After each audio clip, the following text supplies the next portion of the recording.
Astaghfirullah. Bismillahirrahmanirrahim. Assalamualaikum warahmatullahi wabarakatuh.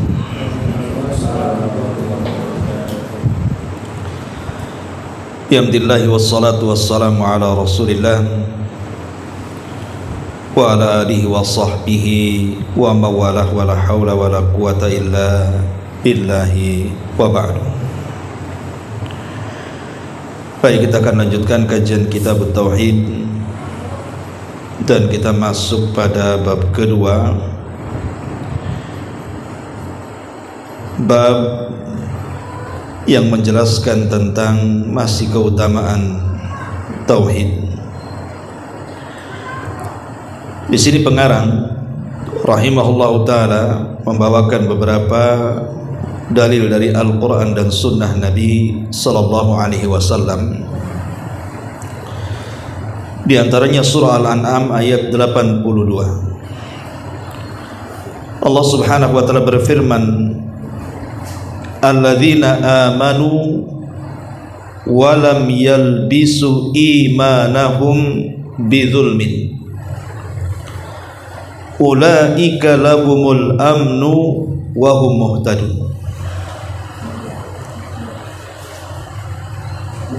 Orang-orang yang mereka beriman dan tidak mencampur adukkan keimanan mereka dengan kezaliman, maka mereka akan mendapatkan keamanan dan mereka pun akan diberikan petunjuk Allah Subhanahu wa taala. Ma'asyiral muslimin yang dimuliakan Allah Subhanahu wa taala, ayat ini ketika turun kepada para sahabat Nabi sallallahu alaihi wasallam membuat berat hati semua para sahabat, karena mereka memahami kezaliman dalam ayat ini maksudnya orang-orang yang beriman yang tidak mencampur adukan dengan kezaliman. Mereka memahami zalim di sini artinya zalim terhadap diri sendiri, seperti melakukan kemaksiatan kepada Allah Subhanahu wa ta'ala. Makanya mereka mengatakan, "Ya Rasulullah, ayyuna lam yadhlim nafsahu?" Rasul, siapa di antara kita yang lepas dari kezaliman? Semua orang tidak mungkin lepas dari kezaliman. Maksudnya dari kemaksiatan, baik kemaksiatan zahir ataupun kemaksiatan batin. Tidak ada manusia yang lepas dari kemaksiatan. Jadi para sahabat Nabi sallallahu alaihi wasallam merasa berat dengan ayat ini. Bagaimana mungkin syarat mendapatkan keamanan baik di dunia ataupun di akhirat, dan syarat mendapatkan petunjuk baik di dunia atau di akhirat, syaratnya tidak mencampur adukan keimanan dengan kezaliman. Berarti selamanya orang tidak mungkin mendapatkan dua hal tadi, karena manusia tidak lepas daripada dosa. Itu yang dipahami para sahabat. Makanya mereka mengatakan, "Ya Rasulullah, ayyuna lam yadhlim nafsahu?" Siapa di antara kita yang lepas dari kemaksiatan? Maka Nabi SAW mengatakan, "Laisa kama tadhunnun." Bukan seperti itu yang kalian pahami. Jadi kezaliman dalam ayat ini bukan kemaksiatan yang biasa dilakukan manusia. Tapi kata Nabi SAW, yang dimaksud kezaliman dalam ayat ini artinya kesyirikan. Dan itu sebagaimana perkataan Luqmanul Hakim kepada putranya, "Ya bunayya la tusyrik billahi inna syirka la zulmun azim." Wahai putraku, janganlah kalian menyekutukan Allah, karena sesungguhnya kesyirikan itu adalah kezaliman yang sangat besar. Jadi ayat ini maksudnya adalah orang yang akan mendapatkan keamanan dari Allah baik di dunia ataupun akhirat, dan orang-orang yang akan mendapatkan petunjuk itu adalah orang yang tidak mencampur adukan keimanan dengan kesyirikan. Bukan maknanya kezaliman secara umum. Dari sini kita tahu bahwa pentingnya memahami sebuah pemahaman. Kalau para sahabat Nabi SAW saja bisa keliru memahami ayat-ayat Al-Quran sehingga harus merujuk kepada sabda Nabi SAW, apalagi kita. Sementara para sahabat itu dari segi kecerdasan jauh lebih dibandingkan kita, tetapi terkadang ada salahnya juga. Mereka menyangka ayat itu sebagaimana yang mereka pikirkan. Rupanya penafsirannya tidak sebagaimana yang mereka pikirkan. Penafsirannya ada di tangan Nabi SAW. Makanya dalam beragama itu perlu adanya pemahaman. Tidak bisa kemudian agama ini diotak-atik sembarang orang. Sebab setiap kepala manusia itu punya pemikiran masing-masing. Kalau setiap ayat dalam Al-Quran diserahkan kepada setiap kepala, maka pasti akan terjadi keributan dalam penafsiran. Karena masing-masing kepala itu punya pemikiran masing-masing. Makanya pentingnya pemahaman. Lah pemahaman terbaik tentu pemahaman Nabi. Baru setelah itu pemahaman para sahabat Nabi SAW. Karena dahulu kaum muslimin ketika menyerang Konstantinopel, mereka pun mengepung gerbang Konstantin itu bukan hitungan harian, bahkan bulanan tidak bisa ditembus gerbangnya. Sehingga ada salah satu kaum muslimin ini nekat. Kemudian dia pun memanjat pagar, kemudian melemparkan dirinya ke tengah-tengah musuh untuk membuka gerbang. Akhirnya kenekatan itu membuat dia diserang oleh banyak musuh.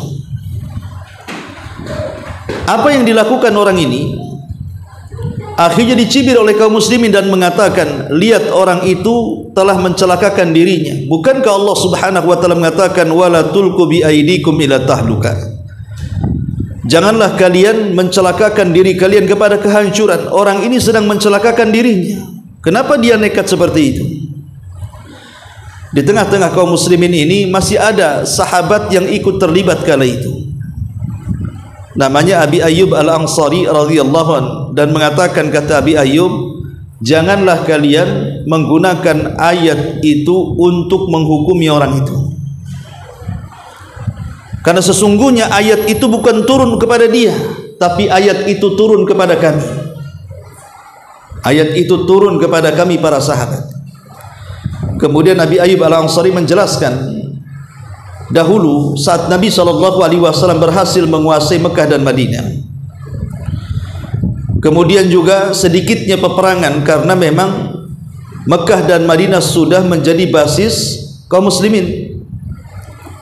Maka kami yang sudah sepuh, kata Abi Ayyub Al-Ansari, akhirnya kami pun merasa tugas kami sudah selesai, dan tugas jihad berikutnya akan diberikan kepada generasi setelah kami, junior-junior kami. Jadi kami sudah selesai tugas kami bersama Nabi SAW, tinggal duduk-duduk, makan, minum, berkebun, berbisnis. Adapun jihad itu urusan anak-anak muda. Maka mendengar hal itu, Nabi SAW menegur para sahabat dan mengatakan, apakah kalian akan meninggalkan jihad? Sungguh kalau kalian meninggalkan jihad, maka kalian akan menuju kepada kehancuran. Kemudian Rasul membacakan ayat tadi, wala tulqu bi aidikum ila tahluka. Janganlah kalian melemparkan diri kalian kepada kehancuran. Seolah-olah Rasul mengatakan ayat itu menceritakan tentang bahaya meninggalkan jihad, bahwa orang yang meninggalkan jihad itu, maka itu sama dengan menyerahkan dirinya kepada kehancuran. Sementara orang yang melemparkan badannya untuk membuka gerbang, kemudian diserbu musuh, itu tidak termasuk kepada ayat ini. Justru itulah kebanggaan, itulah jihad yang sebenarnya. Dari kisah ini kita tahu bahwa pemahaman para sahabat itu penting, karena para tabi'in yang mengepung Konstantinopel itu, mereka menganggap ayat itu untuk menyerang satu di antara mereka yang menjatuhkan diri kepada musuh untuk membuka gerbang. Rupanya kata Abi Ayyub Al-Ansari mengatakan ayat itu tidak ditujukan kepada orang itu, tapi ayat itu ditujukan kepada kami. Dari sini pentingnya kita juga memahami bahwa segala sesuatu yang berurusan dengan pemahaman agama ini dikembalikan kepada Rasul dan para sahabat, karena hanya dengan itu semua pemahaman akan menyatu dan akan menyedikitkan perpecahan di tengah-tengah kaum muslimin. Termasuk pada ayat ini pentingnya mengembalikan pemahaman kepada Rasul. Ketika para sahabat tidak paham dengan ayat ini, maka Nabi SAW menjelaskan tentang makna zalim dalam ayat itu bukan seperti yang dipahami para sahabat, tapi yang dimaksud kezaliman kata Nabi SAW adalah kesyirikan, sebagaimana perkataan Luqman Al-Hakim kepada putranya.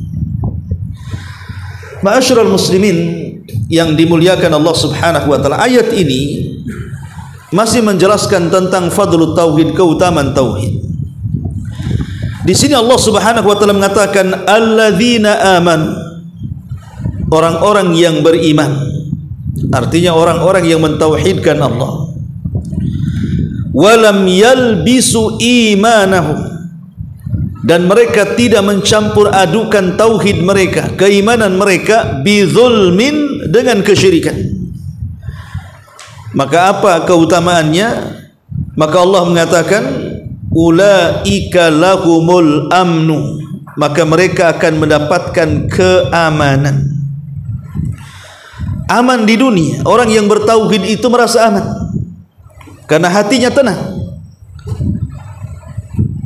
Kenapa hatinya tenang? Karena orang-orang yang bertauhid itu punya tempat bergantung yang disebut dengan As-Samad, zat yang seluruh makhluk bergantung kepadanya.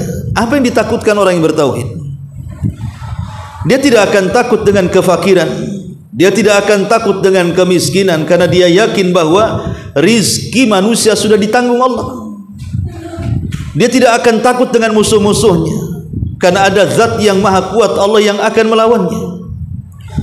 Jadi orang-orang yang bertauhid itu di dunia saja sudah merasa tenang dan aman, apalagi dalam kuburan mereka terhindar dari azab kubur, apalagi kelak di padang mahsyar mereka akan merasa aman dari kengerian yang terjadi setelah kematian, termasuk ancaman dari neraka. Maka orang-orang yang bertauhid mereka akan diberikan keamanan. Kemudian yang kedua keistimewaannya, mereka juga akan muhtadun, wahum muhtadun, dan mereka akan diberikan hidayah. Jadi orang-orang yang bertauhid itu akan diberikan hidayah oleh Allah. Maknanya orang yang bertauhid itu tahu langkah kakinya ditujukan ke mana. Dia hanya menuju kepada Allah Subhanahu wa taala, tidak mungkin berbelok ke kanan ke kiri yang menyembah kepada selain Allah Subhanahu wa taala. Jadi orang yang bertauhid akan senantiasa diberikan taufik untuk melakukan amal saleh yang benar. Baik, di sini ada faedah yang sangat menarik. Kalimat bizulmin, kalimat kezaliman. Walaupun kita sudah tahu dalam ayat ini bicara soal kesyirikan, namun kita tahu bahwa zalim sendiri, ulama sudah membagi bahwa zalim itu terbagi menjadi tiga. Yang pertama ada zulmul insani nafsahu, kezaliman manusia terhadap dirinya. Yang dimaksud kezaliman kepada diri sendiri, kita berlaku zalim kepada diri kita sendiri, maksudnya adalah sebagaimana firman Allah Subhanahu wa taala, "Tsumma awrasnal kitaba alladziina astafaina min ibadina faminhum zalimun li nafsi." Kemudian kami akan wariskan Al-Quran kepada hamba-hamba kami yang kami pilih dari hamba-hamba kami. Tetapi di antara mereka hamba-hamba kami ada yang menzalimi diri-diri mereka sendiri. Apa maksudnya? Kezaliman yang dimaksud, kezaliman kepada diri-diri mereka sendiri adalah terjerumusnya sebagian manusia kepada kemaksiatan kepada Allah Subhanahu wa taala. Contohnya, dia tidak melaksanakan kewajiban Allah, meninggalkan salat. Itu menzalimi diri sendiri sebenarnya. Karena Allah tidak rugi kalau seandainya kita tidak salat. Yang rugi itu kita.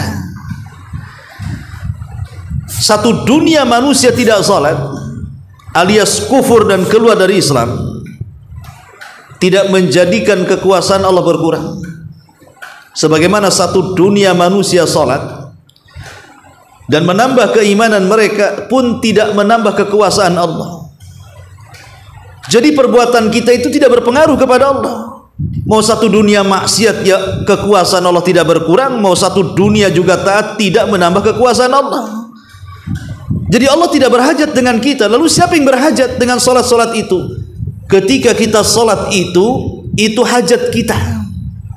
Kita yang berhajat kepada salat, bukan Allah berhajat kepada salat kita. Berarti orang yang meninggalkan salat itu sesungguhnya dia sedang menzalimi dirinya, menjatuhkan kepada kerugian.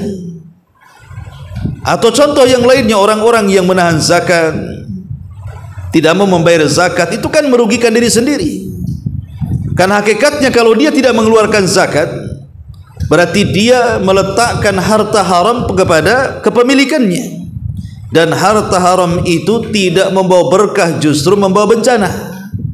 Berarti siapa yang rugi di sini? Apakah orang-orang miskin yang tidak mendapatkan sedekah dan zakat kita? Mereka tidak rugi. Yang rugi kita sebenarnya yang punya harta yang tidak disedekahkan. Akhirnya kemudian kita menyimpan harta-harta haram yang akhirnya harta itu membawa bencana dan meninggalkan berkah. Atau contoh yang lainnya, seseorang berlaku kezaliman kepada dirinya seperti berjudi, mencuri, minum khamar, berzina, dan begitu seterusnya. Seseorang minum khamar jelas diharamkan oleh Allah Subhanahu wa taala, dan sesuatu yang diharamkan itu pasti ada madaratnya kan? Tidak mungkin sesuatu yang diharamkan tidak ada madaratnya. Kaidah secara umum, sesuatu yang diperintahkan, baik itu wajib atau sunnah, pasti di dalamnya ada maslahat. Dan sesuatu yang dilarang Allah, apakah itu yang diharamkan atau yang dimakruhkan, maka pasti ada madarat di dalamnya. Kita katakan minum khamar memang ada manfaatnya, tapi madaratnya jauh lebih besar. Karena madarat minum khamar ini bukan hanya sekedar menghambur-hamburkan uang, tetapi juga membawa penyakit kepada diri sendiri. Bahkan boleh jadi dari khamr ini dia bisa melakukan kejahatan yang jauh lebih keji. Karena orang yang hilang akal itu bisa melakukan segalanya. Makanya Rasul mengatakan khamr itu ummul khaba'ith, induk daripada seluruh kejahatan. Gara-gara mabok, hilang akal, dia bisa membunuh orang, dia bisa mencaci maki orang, dia bisa menampar orang, dia bisa menyakiti orang, bahkan menyakiti dirinya sendiri. Tidur sembarangan, kadang disolokkan pun dia bisa tidur dia. Nah, ini menunjukkan bahwa inilah kezaliman yang merugikan diri sendiri. Secara global, kezaliman ini artinya seluruh kemaksiatan yang kita lakukan. Ini yang pertama. Kemudian yang kedua ada namanya az-zulmu li ghairihi, kezaliman kepada orang lain. Bahasa ulama mengatakan az-zulmu la yutrah, kezaliman yang tidak mungkin ditinggalkan oleh Allah Subhanahu wa taala walaupun seseorang yang melakukannya sudah bertobat. Jadi orang yang melakukan kezaliman kepada orang lain, maka ampunannya digantung oleh Allah Subhanahu wa taala. Walaupun kita istighfar ribuan kali, Allah tidak akan meninggalkannya. Tetap dia menanggung dosanya sampai kepada orang-orang yang dizaliminya mengikhlaskan perbuatan zalimnya. Kalau tidak, maka selamanya Allah akan gantung sampai terjadi qisas pada hari kiamat.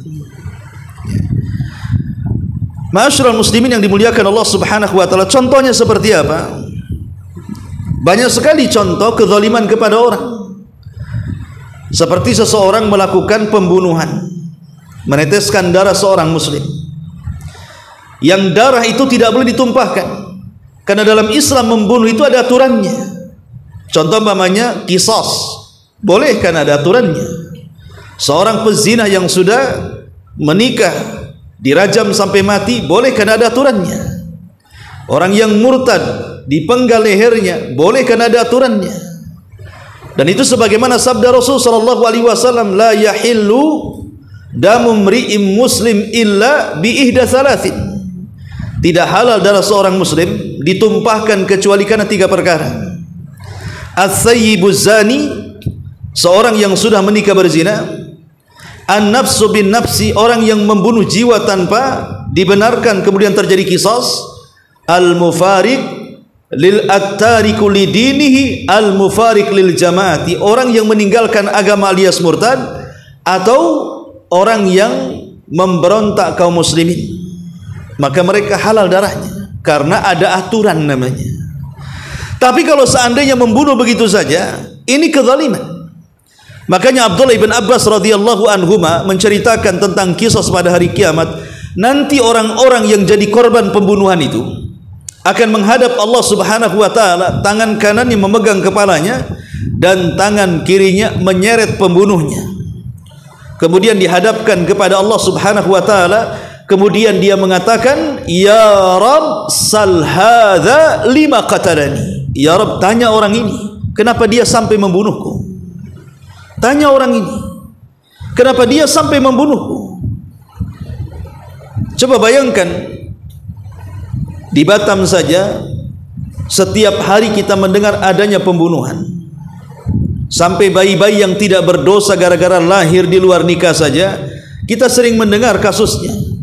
Bagaimana bayi-bayi ini dicampakkan begitu saja, diletakkan di kardus, di tong sampah, di got dan begitu seterusnya, sampai akhirnya nyawanya melayang. Bukankah Allah yang mengatakan wal mau'udatu su'ilat bi ayyi dzambin qutilat, dan bayi-bayi itu akan ditanya atas dosa apa mereka dibunuh.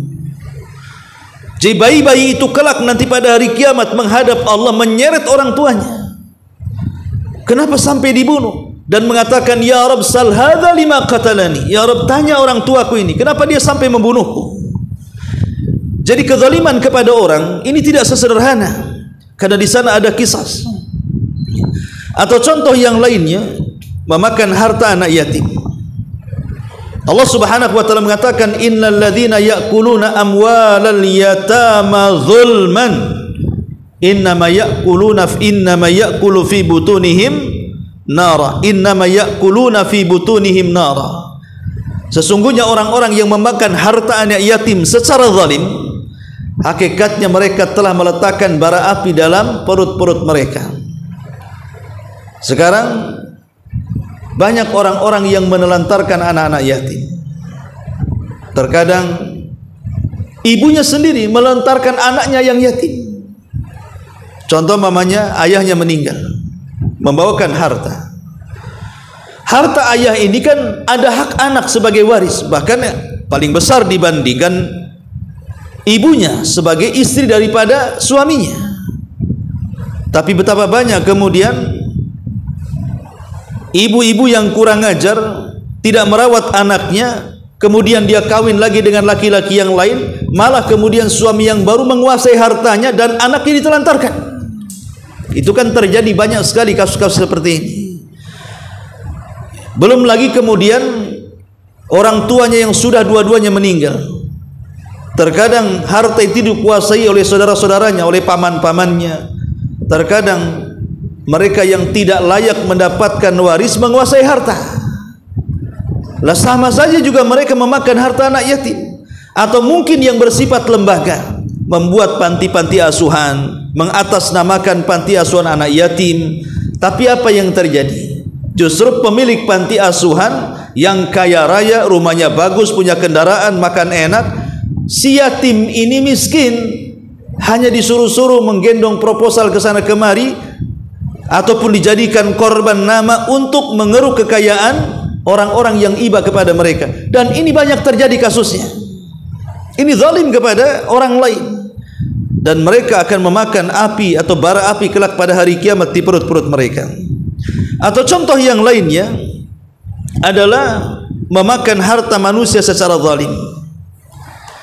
Dan itu banyak sekali contohnya, umpamanya para pedagang yang mereka kemudian curang dalam berjualan, mengurang-urang takaran, mengurang-urang timbangan, mengurang-urang meteran, ya. Ataupun kemudian mencampur adukan barang bagus dengan barang jelek, seperti orang yang berjual buah-buahan, kadang sampelnya manis, tahu-tahu isinya kecut semuanya, atau mencampur adukan atau menipu dengan mengatakan di barang yang orisinil rupanya palsu, dan begitu seterusnya. Itu kan terjadi. Makanya kenapa Allah Subhanahu wa taala sampai membuat nama surat dalam Al-Qur'an itu namanya Suratul Mutaffifin. Surah Mutaffifin dijadikan nama surat Al-Mutaffifin itu. Apa sih artinya mutaffif itu? Mutaffif itu orang yang mengurang-urang takaran, timbangan, meteran, atau secara umum curang dalam dagang. Sampai Allah Subhanahu wa taala mengancam dengan kalimat wailun. Antum tahu arti wail? Wail itu artinya lembah yang berada di neraka jahanam. Kedalamannya tidak bisa diukur. Kegelapannya sangat gelap sekali dan berbau busuk yang luar biasa, sehingga menakutkan. Sampai jahanam sendiri yang punya lembah ketakutan dan beristiadah dari lembah itu setiap hari. Lah untuk siapa wail ini, lembah jahanam ini? Allah mengatakan wailun lil mutaffifin, bagi orang-orang yang tatfif, yang suka mengurang-urang dan curang dalam dagangan. Pertanyaan sederhana, bukankah seseorang yang curang dalam dagang itu, kalaupun kecurangan itu dimakan, itu tidak mengenyangkan? Contoh namanya orang yang jual buah-buahan, ya, dia jual duku atau salak. Seandainya kemudian dia kurangi setengah on, harusnya 1 kilo, akhirnya 1 kilo kurang setengah on umpamanya kan, mungkin hanya 2-3 butir salak saja kan. Pertanyaannya, apakah 2-3 butir salak kalau kita makan itu mengenyangkan? Tidak mengenyangkan juga, kecuali kalau makan 1 kilo kan begitu. Kalau hanya 2 butir, 3 butir yang disembunyikan, yang dibuat curang itu kalau dimakan tidak mengenyangkan. Pertanyaannya, kenapa kok ancamannya sampai dimasukkan ke dalam lembah yang ada di jahanam? Padahal kalau seandainya curang dalam dagang pun, para pedagang itu tidak curang banyak kan. Tidak seperti para pejabat kalau korupsi ya miliaran, triliunan ya kan. Dia kan sedikit saja curangnya. Tapi kenapa kemudian ancamannya luar biasa? Kalau yang sedikit saja ancamannya wail, bagaimana para koruptor itu? Maka jawabannya harus diingat bahwa yang namanya pembeli itu sesuatu yang tidak bisa kita kenali. Anda sebagai pedagang, datang pembeli itu bukan satu orang. Kadang bisa puluhan, bisa ratusan dalam sebulan yang membeli dagangan kita itu. Apakah kemudian para pedagang itu paham bahwa di antara pembeli itu ada orang miskin, di antara pembeli itu ada anak yatim, di antara pembeli itu ada janda-janda yang susah, di antara pembeli itu mungkin boleh jadi untuk sedekah, ya kan? Kalau seandainya kemudian dia mengurang-urang, rupanya pembeli itu anak yatim, sama dengan memakan harta anak yatim. Kalau pembeli itu orang miskin, berarti sama dengan memakan harta orang miskin. Kalau pembeli itu untuk bersedekah, sama mengurangi sedekah. Itulah di situ rahasianya kenapa Allah Subhanahu wa taala sampai murka dan mengatakan wailun lil mutaffifin. Celaka bagi orang-orang yang suka tatfif, mengurang-urang itu. Kalau yang mengurang-urang, yang keuntungan sedikit saja diancam dengan wail, macam mana para pejabat, para menteri yang mereka korupsi uang negara yang jumlahnya bukan miliaran, triliunan lagi. Mungkin bukan tempatnya di well lagi, lebih tinggi dibandingkan neraka well, ya. Ma'asyiral muslimin yang dimuliakan Allah Azza wa Jalla. Ini contoh yang lainnya. Kemudian contoh yang lainnya juga tentang kezaliman kepada orang lain, seperti at-ta'addi ala hukukil muslimin, melampaui batas kepada hak-hak yang harus diterima kaum muslimin. Dalam Islam ini ada aturan-aturan baku. di mana seorang suami istri punya hak masing-masing, di mana orang tua kepada anak punya hak masing-masing, di mana seseorang dalam berhubungan interaksi dengan tetangga punya hak masing-masing. Hubungan kita kaum muslimin punya hak masing-masing. Bahkan hubungan kita dengan orang kafir pun punya hak masing-masing. Terkadang di antara kita itu ada yang belum sempurna atau bahkan tidak melaksanakan haknya. Mungkin seorang istri zalim kepada suami atau sebaliknya. Anak zalim kepada orang tua atau sebaliknya. Seseorang zalim kepada tetangga atau sebaliknya. Seseorang zalim kepada kaum muslimin atau sebaliknya. Itu terjadi di masyarakat. Lah ini sering terjadi. Ini namanya kezaliman lil ghair namanya. Dan semuanya akan dituntut pada hari kiamat. Makanya kenapa kelak pada hari kiamat saat manusia dibangkitkan, Allah Subhanahu wa taala sampai mengatakan yauma yafirrul mar'u min akhi wa ummihi wa abi wa sahibatihi wa bani likulli imri'in minhum yauma idzin sya'nun yughni. Nanti pada hari kiamat ketika manusia dibangkitkan, seseorang akan lari dari saudaranya, seseorang akan lari dari bapa dan ibunya, seseorang akan lari dari anak dan istrinya, masing-masing disibukkan dengan perkaranya. Pertanyaan sederhana yang sering saya ungkap, bukankah ketika di dunia seseorang berkumpul, suami dengan istri, istri dengan suami, ayah dengan anak, anak dengan ayah, saudara dengan saudaranya, itu sebuah kenikmatan. Kalau kita berkumpul dengan keluarga kan nikmat, dan itu akan membuat ketenangan. Kenapa nanti pada hari kiamat justru orang tidak mau ketemu? Padahal di dunia ya kan, kalau seandainya kita lama tidak berjumpa dengan keluarga, rasanya rindu ingin berjumpa kan. Tapi nanti pada hari kiamat orang tidak mau ditemui. Apakah suami ditemui istrinya atau sebaliknya, anak ditemui orang tuanya atau sebaliknya, saudara dengan saudaranya atau sebaliknya, orang akan menjauh satu persatu. Pertanyaannya, kenapa mereka sampai menjauh? Bukankah berkumpul lebih tenang? Karena mereka takut kalau seandainya pahala mereka akan diambil oleh orang lain dan dosa orang lain akan dipikulnya. Kenapa kemudian suami lari dari istrinya? Karena boleh jadi di dunia mungkin suami ini belum memberikan hak terbaik kepada istrinya, nafkah terbaik kepada istrinya, sehingga dia merasa bersalah. Dan kalau berjumpa di akhirat, takutnya pahala dia dari ibadah-ibadah yang diambil istrinya, makanya nggak mau ketemu. Atau sebaliknya, mungkin seorang istri ketika di dunia dia kurang hak kepada suaminya, tidak melayani dengan baik. Ketika di akhirat tidak mau ketemu. Kenapa? Karena dia merasa bersalah, takut kalau ketemu pahalanya diambil. Atau boleh jadi anak kepada orang tua juga begitu. Mungkin ada anak yang durhaka dengan orang tuanya, belum memberikan hak terbaik, saat ketemu di akhirat akan menyingkir dari orang tuanya, takut pahalanya diambil. Atau begitu juga sebaliknya, orang tua mungkin belum bisa mendidik anaknya, akhirnya punya kesalahan. Itulah yang membuat mereka lari, tidak mau berjumpa.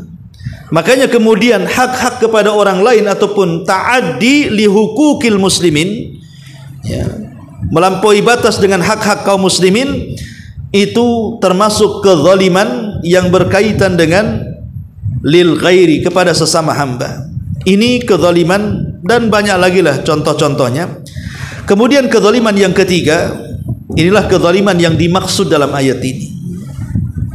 Kezaliman yang paling zalim atau sezalim-zalimnya kezaliman, puncak dari seluruh kezaliman, sumber dari semua kezaliman. Apa itu? Kesyirikan. Kezaliman yang tidak mungkin terampuni di hadapan Allah Subhanahu wa taala kalau dia mati tidak bertobat kepada Allah Subhanahu wa taala. Kenapa kesyirikan ini adalah sezalim-zalimnya kezaliman? Sebagaimana perkataan Luqmanul Hakim di awal tadi, ya bunayya la tusyrik billahi inna syirka la zulmun azim. Wahai anakku, janganlah kalian berlaku menyekutukan Allah, karena kesyirikan itu sezalim-zalimnya kezaliman. Ada sekurang-kurangnya 3 alasan kenapa kesyirikan itu menjadi kezaliman yang sangat zalim, puncak dari semua kezaliman. Pertama, ya, karena kesyirikan itu sama dengan mengurangi kesempurnaan Allah Subhanahu wa taala. Ingat, kita ini meyakini bahwa Allah Subhanahu wa taala itu zat yang maha sempurna. Dari semua aspek, Allah itu zat yang maha sempurna, baik nama-namanya ataupun sifat-sifatnya. Karena tidak layak menjadi Tuhan kalau tidak sempurna. Tuhan itu harus sempurna dari segala hal, baik nama-namanya atau sifat-sifatnya. Lah orang-orang yang menyekutukan Allah Subhanahu wa taala dengan makhluknya, menyembah kepada selain Allah, berdoa kepada selain Allah, tawaf kepada selain Allah, meminta kepada selain Allah, istighatsah, isti'anah kepada selain Allah, dan begitu seterusnya, hakikatnya dia tidak menganggap Allah itu sempurna. Seolah-olah orang yang menyekutukan Allah bahwa di sana ada selain Allah itu yang jauh lebih kuat, bisa mengabulkan keinginannya, makanya berpaling kepada selain Allah. Itu kan sama dengan menganggap Allah ini banyak kekurangan. Sebab kalau dia menganggap Allah sempurna, ngapain dia berdoa kepada selain Allah? Berdoa saja kepada zat yang maha sempurna. Nanti dia juga akan mengabulkan, karena dia sempurna dengan kekayaannya, sempurna dengan kekuatannya. Kenapa dia meminta kepada selain Allah? Berarti dia menganggap ada kekurangan di sisi Allah Subhanahu wa taala kan? Dan ini kekurangan ajaran. Ini kekurangan ajaran orang-orang yang menyekutukan Allah, langsung ataupun tidak dia menganggap Allah itu tidak sempurna dan banyak kekurangan. Ini yang pertama. Yang kedua, bahwa kesyirikan itu menyelisihi maksud penciptaan dan perintah. Bukankah Nabi Allah Subhanahu wa taala pada minggu yang lalu sudah kita bahas tentang surah Az-Zariyat ayat 3, Allah mengatakan, wa ma khalaqtul jinna wal insa illa liya'budun.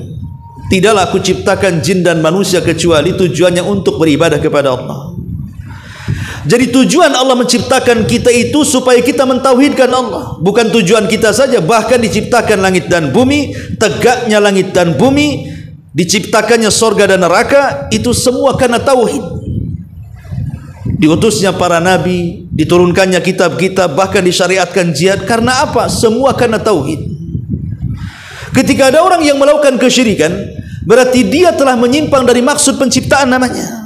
Dia tidak paham bahwa dia diciptakan untuk apa itu sebenarnya. Dia linglung, dia tidak tahu maksud penciptaan dia.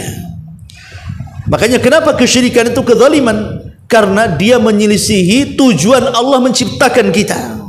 Harusnya kita ini jalan lurus, malah kemudian kita belok. Berarti dia lancang dengan Allah Subhanahu wa taala yang menciptakan kita, yang tujuannya hanya menyembah zat yang menciptakannya saja. Ini yang kedua. Yang ketiga, karena hakikatnya orang yang melakukan kesyirikan itu, dia telah menyerupakan Allah dengan makhluk.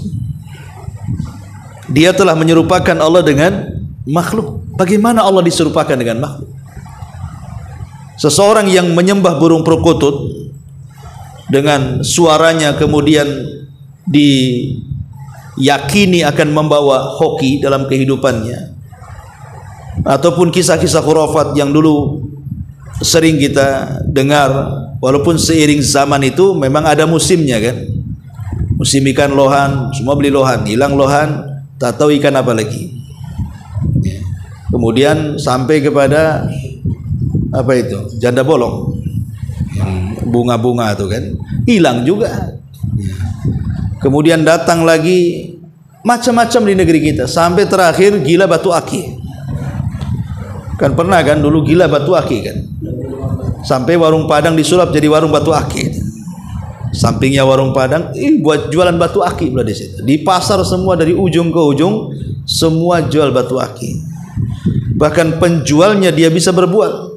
Kalau kita datang ke mereka, justru mereka yang berbual, ini batu aki ini bagus, ini untuk jodoh, ini untuk rezeki, untuk ini. Dia sendiri kere jual batu aki. Kenapa dia kemudian mengatakan untuk rezeki? Dagangan dia aja nggak laku. Artinya bahwa ketika kemudian kita ini mengharap sesuatu kepada selain Allah, tahukah kita bahwa kita sedang menyerupakan dengan makhluk yang nggak mungkin serupa sampai kiamat? Yang menciptakan tidak sama dengan yang tidak bisa menciptakan. Yang mampu memberikan rizki tidak sama dengan zat yang tidak bisa memberikan rizki. Zat yang menguasai segalanya tidak sama dengan zat yang tidak bisa berkuasa sama sekali.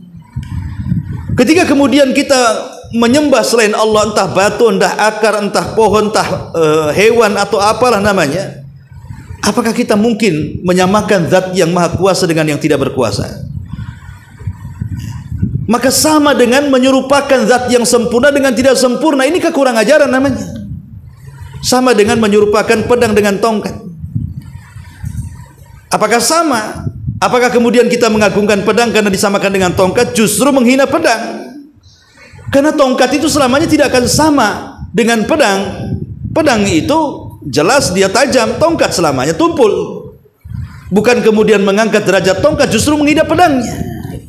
Maka dari sini ikhwatul fillah muliakan Allah Subhanahu wa taala, 3 alasan inilah kenapa kesyirikan itu menjadikan kezaliman yang teramat zalim. Kezaliman yang sangat besar yang dikutuk oleh Allah Subhanahu wa taala hampir di semua ayat-ayat dalam Al-Qur'an. Bahwa kesyirikan itu membawa kehinaan dan kehancuran. Ma'asyiral muslimin yang dimuliakan Allah Subhanahu wa taala. Adapun dampak daripada kezaliman sendiri, pertama, sebagaimana dalam ayat ini, bahwa orang yang melakukan kezaliman itu akan dihilangkan keamanan dan rasa ketenangan dunia dan akhirat. Yang kedua, orang yang melakukan kezaliman itu umumnya, maka kehidupan mereka tidak akan luas, tapi justru Allah sempitkan. Jadi kezaliman itu bisa menyempitkan dada-dada mereka, bahkan bisa menyempitkan rizki mereka, hilang ketenangan. Sebagaimana Allah mengatakan dalam surah An-Nisa ayat 160. Kemudian juga yang ketiga, kezaliman itu menyebabkan munculnya kesesatan dan hilangnya hidayah. Kemudian yang keempat, kezaliman itu juga merupakan kehancuran di dunia dan juga di akhirat. Dan yang terakhir, kezaliman juga mengundang azab Allah Subhanahu wa taala. Makanya Allah mengatakan, wala tahsabannallaha ghafilan amma ya'malu zalimun. Jangan kau sangka Allah itu lalai terhadap apa yang dilakukan orang-orang zalim itu. Allah tidak akan lalai. Allah pasti akan menurunkan azabnya kepada siapapun yang berlaku zalim. Baik kezaliman yang bersifat yang paling rendah, kezaliman kepada diri sendiri, menghancurkan badan kita dengan kemaksiatan, atau yang bersifat kezaliman kepada orang dengan menyakiti orang lain dengan ghibah kita, penghinaan, merendahkan, mencaci, memaki, mengadu domba dan yang semacamnya, ataupun kezaliman yang sangat besar yang merupakan kezaliman yang tidak akan terampuni selamanya, maksudnya adalah kesyirikan. Ini ayat yang pertama. Baik, kemudian dalil yang kedua, hadis daripada Ubadah ibni Samit radhiyallahu an. Rasul mengatakan, man syahida an la ilaha illallah wahdahu la syarikalah wa anna Muhammadan abduhu wa rasuluh wa anna Isa abdullahi wa rasuluh wa kalimatuhu alqaha ila Maryam wa ruhum minhu wal jannatu haqqun wan naru haqqun adkhalahu Allahul janna ala ma kana minal amali akhrajahu.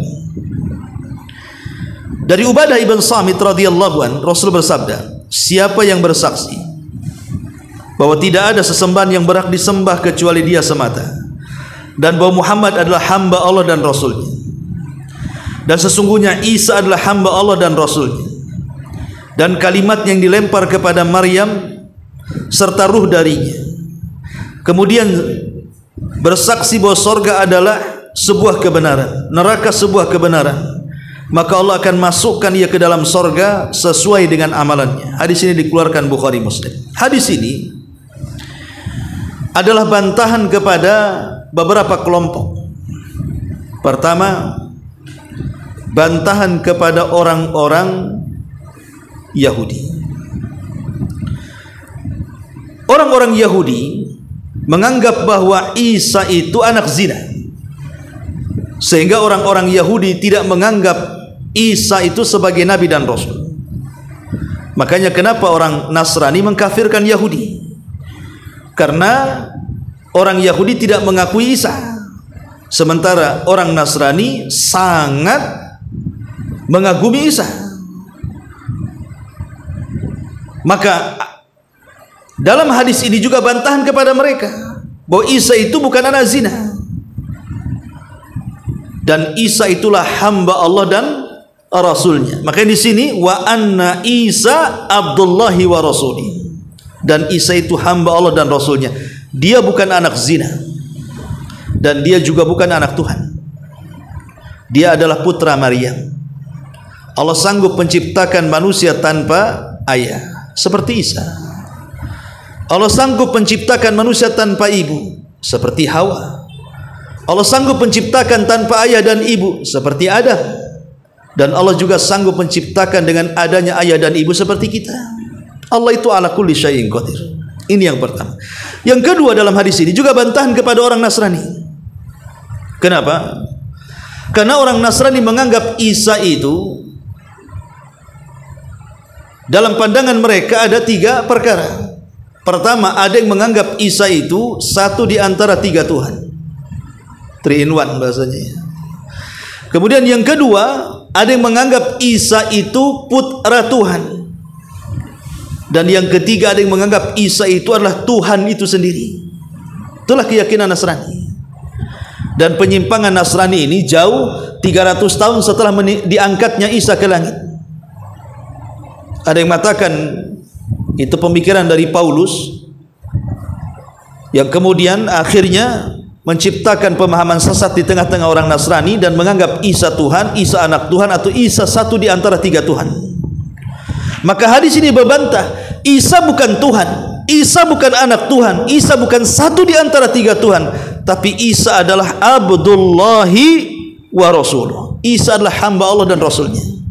Nggak ada kaitan dengan Tuhan-Tuhan. Ini yang kedua.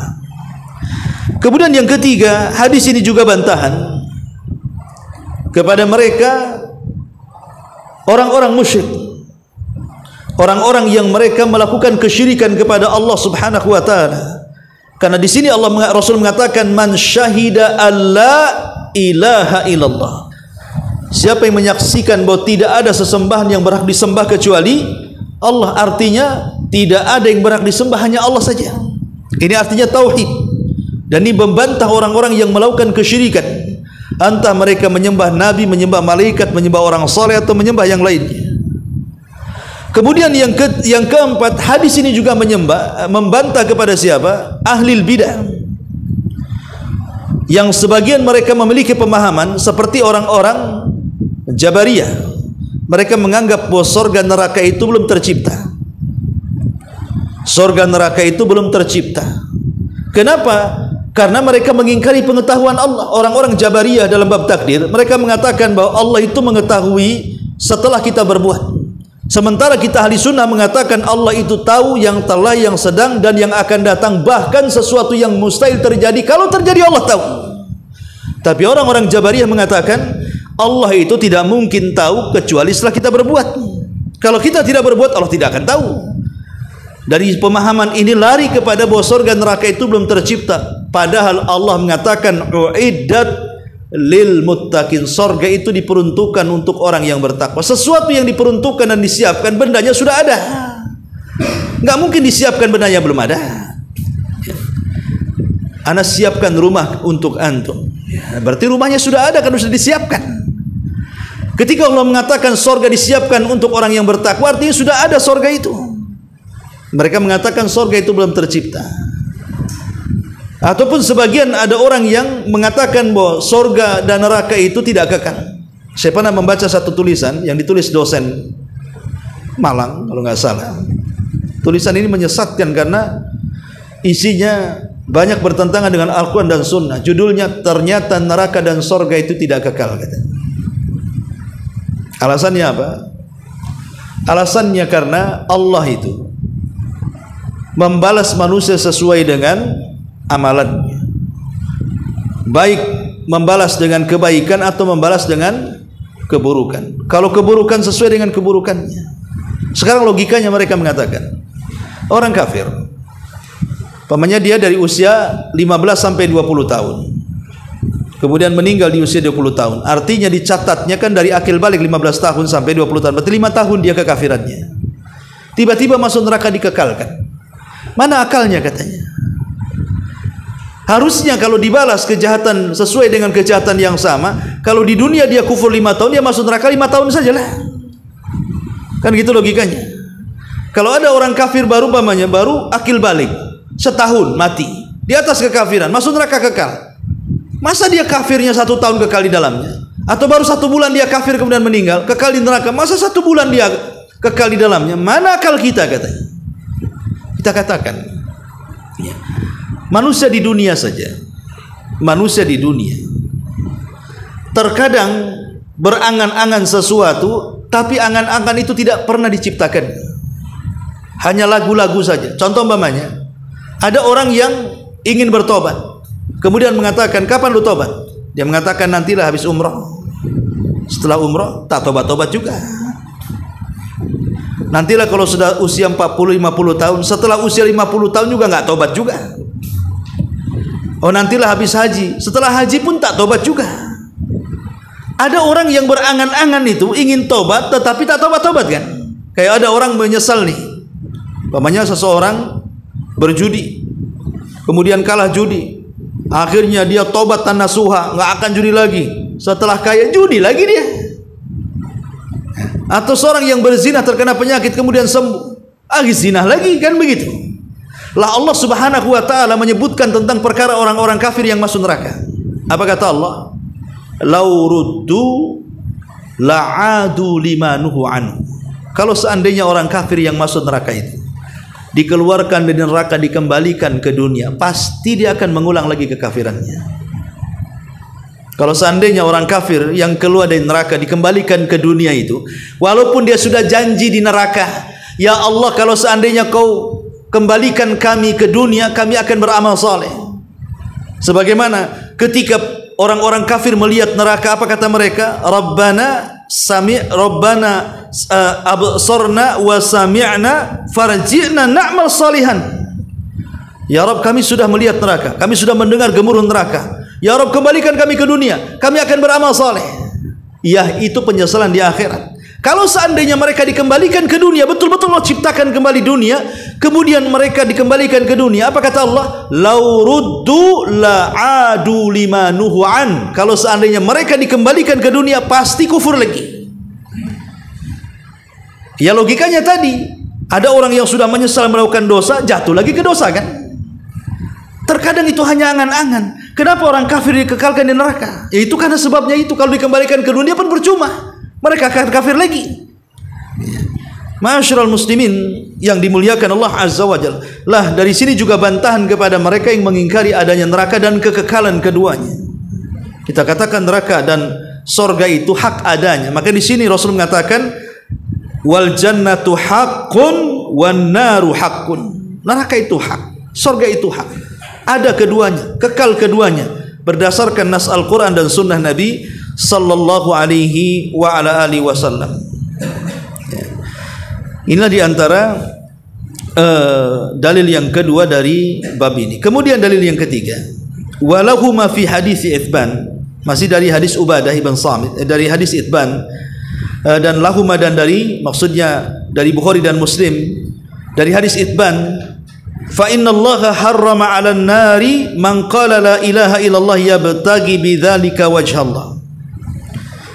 Sesungguhnya Allah haramkan atas neraka orang yang mengucapkan la ilaha illallah dan dengan ucapan itu dia mengharap wajah Allah Subhanahu wa taala. Dari sini kita tahu bahwa mengucapkan la ilaha illallah saja tidak cukup, tapi dia harus betul-betul memahami isinya supaya mendatangkan keikhlasan. Semata-mata hanya menyembah kepada Allah Subhanahu wa taala. Karena betapa banyak orang yang mengucapkan kalimat la ilaha illallah, lisannya mengucapkan kalimat itu tapi masih datang ke dukun. Lisannya masih mengucapkan kalimat itu, masih juga gandrung dengan jimat. Lisannya mengucapkan kalimat itu, masih juga dia yakin dengan cerita khurafat. Lisannya mengucapkan kalimat itu, masih juga dia berharap kepada makhluk. Jadi kalimat la ilaha illallah itu apa gunanya?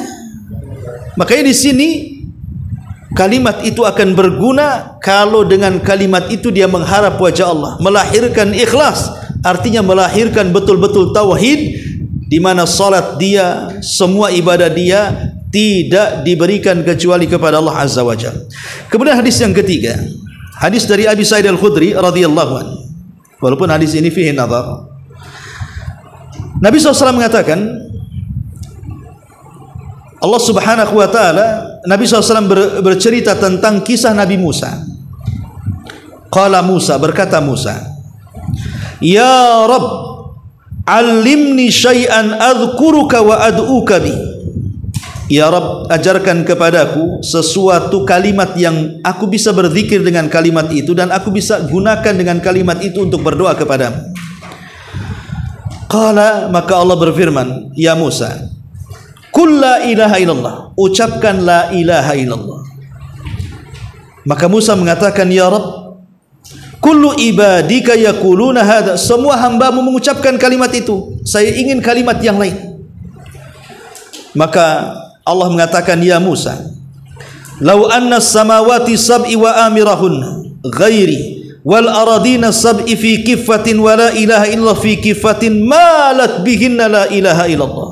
Wahai Musa, kalau seandainya langit bumi itu dan segala isi keduanya diletakkan di satu neraca timbangan, dan la ilaha illallah itu diletakkan di neraca satunya, maka la ilaha illallah jauh lebih berat dibandingkan langit dan bumi. Karena memang tujuan penciptaan langit dan bumi karena la ilaha illallah. Menunjukkan bahwa tauhid itu menyelamatkan segalanya. Ada kemungkinan minimalnya lah orang yang bertauhid kepada Allah, kalaupun tidak masuk surga secara direct, minimalnya orang yang bertauhid tidak dikekalkan di neraka. Itu saja. Cuman dua kemungkinannya. Boleh jadi dengan tauhidnya direct masuk surga, seperti orang yang masuk surga tanpa hisab, 70.000 orang yang masuk surga tanpa hisab dan azab, itu direct masuk surga itu. Atau karena tauhidnya, kalaupun dia mampir di neraka untuk membersihkan dosanya, tapi ada kesempatan menginjak surga. Ma'asyiral muslimin wal muslimin yang dimuliakan Allah Azza wa Jalla, hadis terakhir, hadis Tirmidzi dari Anas bin Malik radhiyallahu an, Rasulullah SAW bersabda, "Ya ibna Adam, law ataitani bi qurabil ardi khataya thumma lakitani la tusyrik bi syai'an la ataituka bi qurabiha maghfiratan." Wahai anak Adam, kata Allah, seandainya kau datang kepadaku dengan seberat bumi kesalahan, tapi kau datang menemuiku dan tidak menyekutukan aku dengan yang lainnya, maka aku pun akan datang kepadamu dengan seberat ampunan yang sama dengan kesalahan. Lihat bagaimana tauhid itu bisa menghancurkan dosa-dosa. Ingat hadis Bitokoh ya, saya tutup dengan hadis Bitokoh. Jadi hadis Bitokoh itu artinya kartu sakti. Ya. Nanti pada hari kiamat ada satu orang dihadapkan di hadapan Allah dan dipermalukan di halayak manusia yang berkumpul di padang mahsyar, sambil membawa 99 catatan di tangan. Kemudian Allah mengatakan, bentangkan satu catatanmu sekarang. Dibentangkan sama dia satu catatannya. Rupanya jauhnya sejauh mata memandang. Itu baru satu catatan, semua isi keburukan dia. Kemudian Allah mengatakan, coba lihat catatanmu, apakah ada yang salah tulis? Dia mengatakan tidak. Coba lihat catatanmu, apakah malaikatku juga salah tulis? Dia mengatakan tidak ya Rabb. Ini semua kecatatanku, semua benar. Kata Allah, alaka hasanah, kira-kira kau punya kebaikan untuk membandingi catatan ini? Dia mengatakan, ya Rabb, kalaupun aku kebaikan buat apa? Tidak sebanding dengan catatan keburukan. Ini baru satu, macam mana pula dengan 98-nya? Akhirnya dia sudah mulai lemas, dia pun mulai melangkahkan kakinya ke neraka. Maka Allah panggil, tunggu dulu ya fulan, sesungguhnya engkau punya kebaikan. Dikeluarkanlah satu kartu sakti, bertuliskan la ilaha illallah. Kemudian Allah membawa timbangan. Kemudian 99 catatan keburukan diletakkan di satu timbangan. Kemudian kartu yang bertuliskan la ilaha illallah itu diletakkan di satu neraca timbangan. Tiba-tiba kartu sakti itu lebih berat dibandingkan 99 catatan keburukan. Artinya orang ini saat mati masih mentauhidkan Allah. Boleh jadi yang 99 itu semua dosa besar. Mungkin dia zina, dia maling, dia merampok, dia membunuh, dia menelantarkan keluarga, dia menghardik anak yatim, sebutkan ya. Tapi dia tidak pernah menyembah kecuali kepada Allah. Hatinya masih mentauhidkan, gitu maksudnya. Sehingga tauhidnya bisa menyelamatkan dia.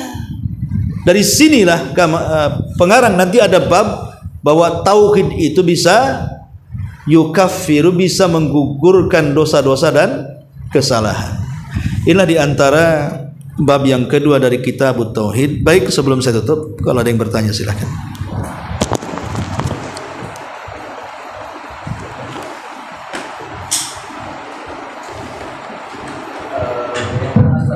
Dengan dosa kita yang sebelumnya dosa kita kepada orang lain yang sampai sekarang mungkin nggak ketemu lagi, Ustaz. Bagaimana kira-kira penghapusannya atau? Paham. Iya, adapun dosa yang dilakukan kepada orang lain sebelum kita sadar itu sebuah dosa. Kemudian kita hijrah dan sadar, kita mau minta maaf, sudah tidak ada orangnya. Atau mungkin benda yang pernah kita ambil, mau mengembalikannya pun sudah tidak ada orangnya. Atau pernah kita hutangi atau menghutang uangnya, saat kita sudah sadar hutang itu bahaya, kita mengembalikan, tidak ada orangnya. Lalu apa yang kita lakukan? Kalau berkaitan dengan hak sesama hamba, berkaitan dengan tanggungan seperti hutang piutang, maka dia harus berusaha mencarinya. Tidak dapat orangnya, dapat keluarganya. Cari keluarganya. Kalau sama sekali tidak dapat, karena sudah entah berantah di mana, kalau sudah tahu bertahunan gitu ya, maka kalau kita berhutang, anggaplah 10 juta atau 20 juta, sumbangkan uang itu, diniatkan kepada orang yang pernah kita pinjam uangnya, biar pahalanya mengalir kepada dia ya. Itu kalau cerita hak ya. Tapi kalau seandainya kita pernah menggibah dia, itu kan bukan mengambil hak namanya. Kalau gibah itu kan nggak ngambil apa-apa, cuman menjelek-jelekan. Dan kita ingin meminta maaf, orang sudah nggak ada. Maka yang pertama, doakan supaya orang yang kita gibahi itu mendapatkan kebaikan. Yang kedua, yang dulu pernah kita jelek-jelekan, robah kata-kata kita penuh dengan pujian. Yang ketiga, di mana tempat kita menggibah? Berapa orang yang kita gibah mereka dengar? Pemain 10 orang, maka klarifikasi kepada 10 orang itu. Cari mereka. Takutnya ada gibah, multi level gibah. Kita ngomong 1A, rupanya gibah ini sampaikan pula sama dia ke orang lain, sampaikan lagi ke orang lain. Kan kita yang nanggung dosanya akhirnya kan. Ana pernah dengar si Anu itu begini-begini. Antum tahu dari mana? Dari si Anu cerita. Akhirnya ini pun ngomong gitu juga. Satu kampung tahu. Nah ini kan bahaya jadinya. Ya. Tetapi ikhwatu fillah muliakan Allah azza wajalla, semua kalau kita taubatan nasuha, betul-betul taubat menyesal, kemudian kita mencari orang itu minta maaf, kalau itu memang sudah kita upayakan, semua terserah Allah nanti. Allah maha tahu dengan niat kita kok. Allah enggak mungkin enggak tahu niat kita seperti apa. Kalau kita taubatan nasuha betul-betul, tapi masalahnya kalau dengan hak manusia kan harus dikembalikan hak itu. Itu baru dikatakan taubatan nasuha. Karena taubatan nasuha itu berkaitan dengan 4 syarat. Pertama, penyesalan yang disebut dengan an-nadam ya. Kemudian yang kedua, tidak kembali kepada dosa yang pernah kita lakukan, berjanji ya. Kemudian yang ketiga, mengiringi perbuatan buruk dengan kebaikan, banyak istighfar. Kemudian ada tambahan yang keempat, kalau berkaitan dengan hak orang, kembalikan. Walaupun ada ditambah dengan kalimat bertobat sebelum waktu yang tobat tidak akan diterima. Kapan itu? Ketika nyawa di tenggorokan atau ketika matahari terbit dari barat. Maka 5 perkara ini merupakan syarat tobat. Wallahu a'lam. Ya, saya kira. Ya. Yang tadi apa yang bilang aku saat itu maksudnya masalah ya tidak, dia melakukan dosa besar yang tidak menjadikan dia keluar dari Islam. Ya, orang berzina, kalau dia yakin zina haram, tidak mengeluarkan dari Islam. Orang mencuri dia yakin mencuri itu haram, tapi dia tetap mencuri. Itu dosa besar, tapi tidak keluar dari Islam. Ya. Orang mabuk dia tahu khamar haram, tapi hawa nafsu mengalahkan dia mabuk juga. Orang minum khamar tidak keluar dari Islam. Karena pemahaman kita menyelisih Khawarij. Lain kalau Khawarij mengatakan pemabuk kafir, zina kafir, curi kafir. Itulah manhaj kafir kafir istilahnya ya. Ahli sunnah tidak. Ya. Tapi dalam dosa-dosa tertentu yang mengeluarkan dari Islam ya tidak bisa. Seperti orang meninggalkan salat tidak bisa keluar dari Islam. Makanya Syekhul Islam Ibnu Taimiyah mengatakan, "Man tarakas salata jumlatan faqad kafar." Ijma'an. Siapa yang meninggalkan salat secara jumlah kafir secara kesepakatan ulama. Maksudnya apa? Meninggalkan salat itu lebih banyak meninggalkan daripada melakukan, atau sama sekali tidak melakukan. Walaupun KTP-nya 100 semua ditulis Islam, dia sudah keluar dari Islam. Walaupun dia pakai peci gitu ya, mau sarung, mau apa, atribut itu nggak ada guna kalau orang meninggalkan sholat. Ya, makanya para ulama itu sampai khilaf orang meninggalkan sholat. Apakah meninggalkan satu kali kafir? Sebagian ulama mengatakan kafir. Seperti ulama-ulama Saudi mengkafirkan, walaupun satu kali loh. Ibn Baz, Utsaimin, ulama-ulama Saudi semua mengatakan kafir, walaupun satu kali. Makanya orang meninggalkan satu kali harus tobat, ya, harus bersyahadat lagi. Walaupun pendapat Syekh Albani berbeda. Lihat orang yang meninggalkannya. Kalau dia masih meyakini sholat wajib, maka kalau meninggalkan dia fasik. Tapi kalau dia meninggalkan karena tidak menganggap sholat wajib, ya jelas kafir. Walaupun dia sholat, kalau dia tidak menganggap wajib, kafir. Karena kekafiran itu kan berasal dari keyakinan. Sholat ataupun tidak sholat, kalau sudah mengingkari kewajiban sholat 5 waktu, pasti dia kafir. Karena mengingkari sesuatu yang maklum secara darurat. Semua kaum muslimin tahu sholat wajib, kenapa diingkari? Ya, jadi harus dipahami seperti itu. Wallahu a'lam. Baik, sampai di sini. Subhanallah bihamdika, asyhadu an la ilaha illa anta astaghfiruka wa atubu ilaik. Allahu taala alam. Assalamualaikum warahmatullahi wabarakatuh.